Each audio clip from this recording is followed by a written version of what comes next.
बिस्मिल्लाहिर्रहमानिर्रहीम। अस्सलाम वालेकुम। सुकून की तलाश है तो दरूद शरीफ पढ़ा करो। मुश्किलात का हल चाहते हो तो दरूद शरीफ पढ़ा करो। गरीब वो है जो अल्लाह से मांगना छोड़ दे। जब कभी भी मायूस हो जाओ तो ये बात बार बार अपने साथ दोहराओ, अल्लाह जो करता है वो बेहतर करता है।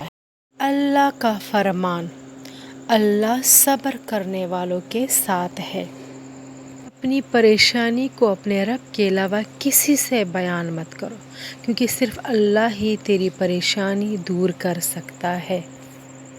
परेशान होने से कल की मुश्किल ख़त्म नहीं होती, लेकिन आज का सुकून बर्बाद हो जाता है। शैतान की गुमराही का नतीजा इंसान में नाशुक्री का पैदा होना है। मेरे चैनल को सब्सक्राइब कीजिए। अल्लाह हाफिज़।